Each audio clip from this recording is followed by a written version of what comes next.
The Bills' aggressive defensive style was once again challenged. In Week 13, the Patriots challenged the Bills' physicality and, more importantly, their team discipline. They allowed 222 rushing yards on 46 attempts, which is 4.8 yards per clip. Not gaudy numbers, but efficient enough. It wasn't embarrassing, but it's fair to say I didn't expect one of the top-rated defenses to surrender 8 rushes of 10 yards or more, including a 64-yard touchdown to Damian Harris. So let's take a look at how the Patriots tested the Bills' defense by analyzing the 3 main run schemes. The first play we're going to take a look at is the crack toss, a run meant to get the ball carrier on the perimeter with some lead blockers. Secondly, one of the oldest run concepts, the 2-back power, had its moments against the Bills on Sunday. And finally, the G lead, the concept that the Patriots use mainly in the second half as a changeup. On crack toss runs, you typically get a down or crack block by a tight end or receiver to set the edge, which generally allows an offensive lineman to pull out wide. On the long touchdown, the Bills' defense gets split in half. On the snap, A.J. Epinesa is slow to recognize the crack block by N'Keal Harry, and defensive tackle Ed Oliver gets reached. That's important because the edge is now soft, and they aren't in position to compress the alley that the Patriots created. The reach block by the center allows the left guard to quickly get to the second level to get a piece of Tremaine Edmonds. Now the linebackers have to box or contain the run, force it to cut back. Tyrel Dodson does, and so does Tremaine Edmonds to an extent. Their actions force the cutback, but Matt Milano gets covered up and there are no more pursuit players. It's possible the Bills had a blitz call to the strength of the formation, so Jordan Poyer blitzing took him out of pursuit. Harris finds the alley and takes it to the house. On the 2-point conversion, the Patriots change up the personnel, so the Bills match with nickel. This puts safety Micah Hyde in the box in the place of Dodson. The slight read step into the gap gives the running back Stevenson just enough leverage to beat Hyde to the end zone. Cornerback Levi Wallace needed to do a better job of containing that run, and or selling the hold. With just under 5 minutes left in the second quarter, the away team tested the Bills again, but from a different personnel grouping. The Bills matched with nickel defense, but watch the recognition by Epinesa and Phillips. They used their hands to avoid the blocks and forced the running back to bubble the run out wide. Just look at how many more blue jerseys are pursuing to the ball. On one of the final crack tosses of the night, you can see how important backside pursuit is to stopping this concept. Epinesa is once again taken out by Harry. Wallace boxes the play in. So does Dodson. And look how quickly the young linebacker comes downhill. He meets the lead blocker 2 yards in the backfield. Edmonds once again ricochets off of the block and keeps his balance this time, but gets blocked in the back. But he did force the running back to cut inside. That's when you see Milano, Phillips, Basham, and Poyer all in hot pursuit, and each of them gets a lick on the back. You can bet the Bills will see this play again. The Patriots used 6 offensive linemen 61% of their snaps on Monday night, and boy was it effective at collapsing the play side of this power run. The deuce block between Shaq Mason and Trent Brown is effective. Rousseau slants into the C gap to spill the ball to the linebackers. But the extra lineman Michael Onwenu takes Rousseau for a ride, creating a huge gap. The linebackers fast flow over the top in an attempt to box the play in. Now it's up to the weak side linebacker Tyrel Dodson to finish the play. He works through traffic and brings the ball carrier down. Everybody did their 1/11th. But I want you to watch that play one more time and pay attention to how shallow the Bills have Dodson aligned and how the tackles for the Patriots play it from one play to the next. Dodson is shallow, and you see Wynn simply hinge block on Hughes, allowing Dodson to remain clean. Now watch this next attempt. The Patriots adjusted. This time the tackle, Trent Brown, climbs to Dodson on the snap. Defensive end Mario Addison wrong arms his block to spill the play to the linebackers once again, while simultaneously taking away the cutback. Then you see Edmonds and Milano fast flow to the ball to force the cutback. Dodson does his best to avoid the block by Brown, then uses his radar to track the ball down through traffic to end the play. Nice work by the linebackers.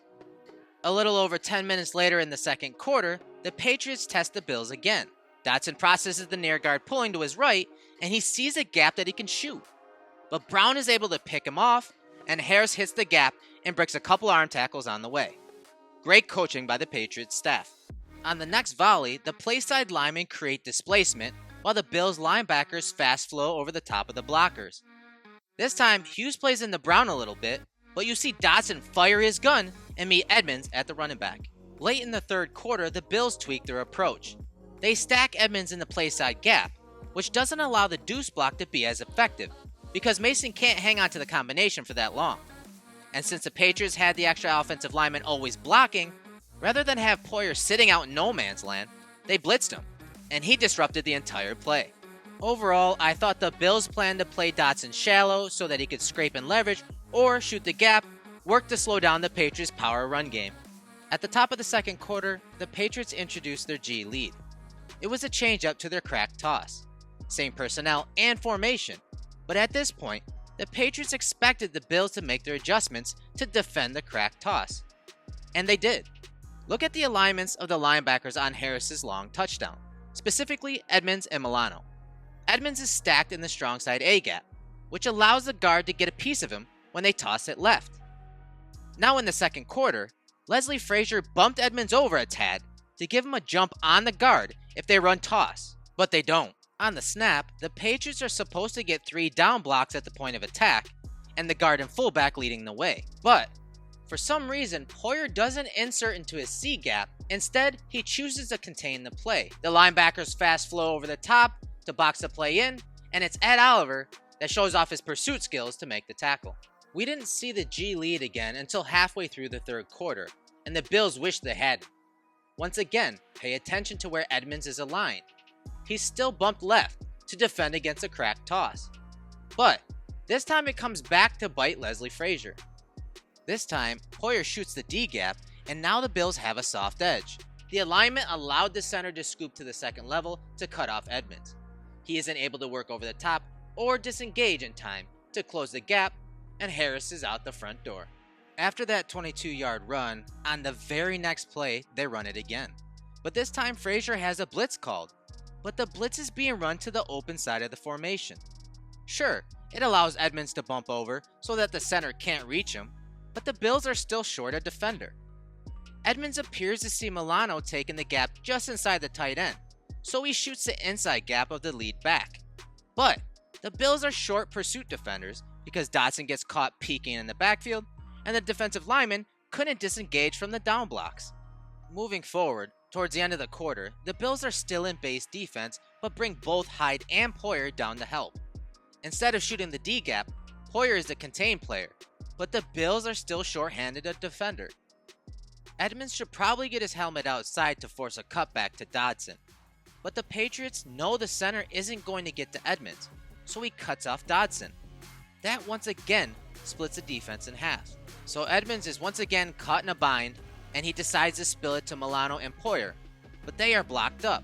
Fortunately, Edmonds disengages and makes the tackle as a running back cuts it back. On the very next play, the Patriots flip the formation and run it again. This time, the Bills move Poyer around, but then send him into the D gap. But look at the down blocks and displacement the 3 blocks create.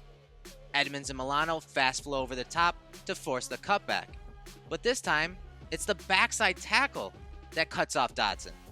So when the back cuts it inside, there is no backside pursuit. Poyer is able to work through the trash and minimize the gain to 5 yards.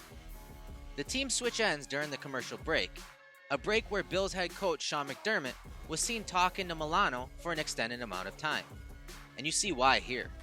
Epinesa and Poyer are changing their alignments prior to the snap, which screws up the blocking. With the extra lineman essentially uncovered, he doesn't have anyone to block down on, so he attempts to help on Epinesa. This frees up Milano to fire his gun, and he does to force a 3-yard loss. Great adjustment by the Bills staff. The Bills held the Patriots to a field goal on that drive, and didn't see another G lead until the first play of the very last drive of the game. The Patriots' game plan was a step ahead of Leslie Frazier, and that's why they left Highmark Stadium with the W.